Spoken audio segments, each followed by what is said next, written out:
الحمد لله الذي كفى وسلام على عباده الذين اصطفى أما بعد. أعوذ بالله من الشيطان الرجيم. بسم الله الرحمن الرحيم. ما آتاكم الرسول فخذوه وما نهاكم عنه فانتهوا واتقوا الله إن الله شديد العقاب. صدق الله المولانا العلي العظيم.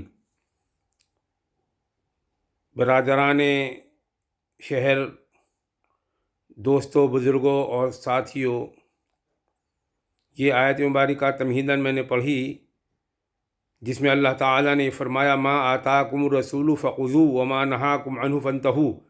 جن باتوں کے کرنے کا اللہ کے رسول حکم دیتے ہیں اس کو مضبوطی سے تھام لو، فخذوہ، اور وما نہاکم عنہ فانتہوا، اور جس سے باز رہنے کا، دور رہنے کا، احتیاط کرنے کا حکم دیتے ہیں اس سے بچے رہو. فانتہوا، دوسروں کو بچاؤ، اپنے آپ بھی بچو.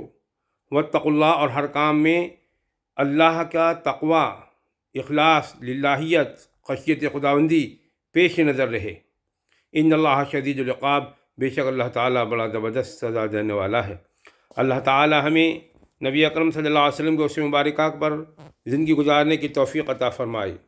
یہ تمہید میں نے اس لیے پیش کی کہ عزیز القدر مولوی محمد اسامہ سلمہ اللہ تعالی بن جناب حضرت مولانا زین العابدین صاحب رحمۃ اللہ علیہ ابن دکھیلی سے کہنا پڑ رہا ہے، ان کے صاحبزادے محترم کو اللہ کے فضل و کرم سے شہر کا قاضی چن لیا گیا ہے.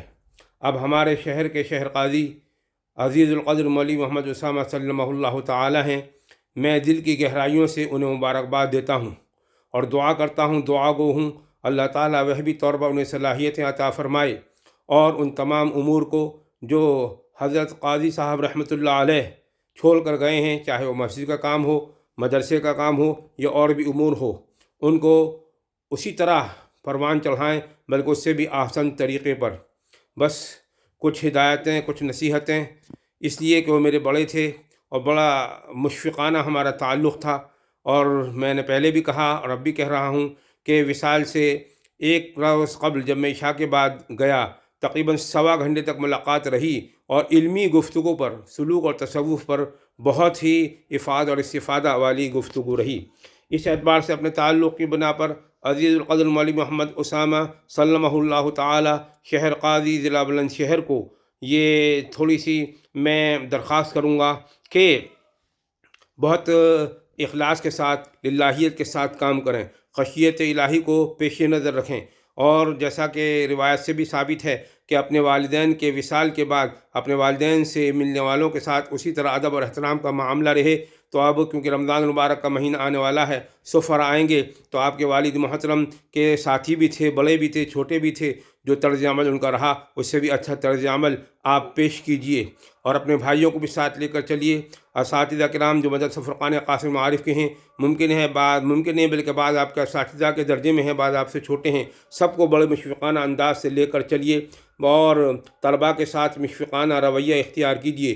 کیونکہ ابھی آپ کی بڑھتی عمر ہے تو ہو سکتا ہے بہت سے معاملات میں آپ کو اپنے مدرسے کے معاملات میں یا طلباء کے ساتھ کچھ غصہ آئے، لیکن آپ اس آیت مبارکہ کا مصداق بنیے. وَالْكَاظِمِينَ الْغَيْظَ وَالْعَافِينَ عَنِ النَّاسِ وَاللَّهُ يُحِبُّ الْمُحْسِنِينَ، اور غصے کو پی جانے والے اور لوگوں سے عفو و درگزر والا معاملہ کرنے والے، ایسے کرنے والے وہ محسن ہوتے ہیں، احسان کرنے والے ہوتے ہیں، اور اللہ ایسے احسان کرنے والوں کو پسند کرتا ہے.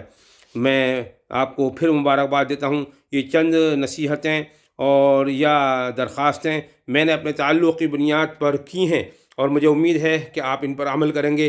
اللہ تعالیٰ آپ کو وہبی طور پر صلاحیتیں عطا فرمائے، اخلاص للہیت کے ساتھ قوم کی اور اہلیان شہر کی تمام مسائل میں رہنمائی کرنے کی سعادت عطا فرمائے.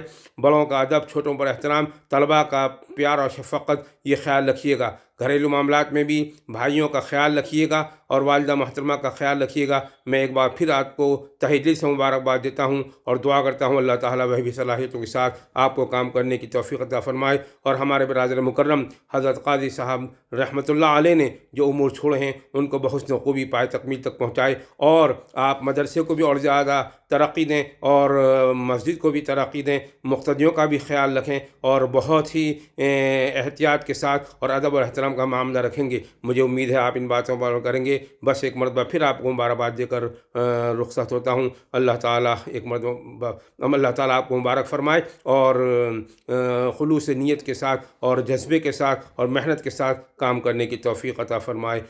اسی دعا کے ساتھ میں اجازت چاہتا ہوں۔ وآخر دعوانا ان الحمد للہ رب العالمین۔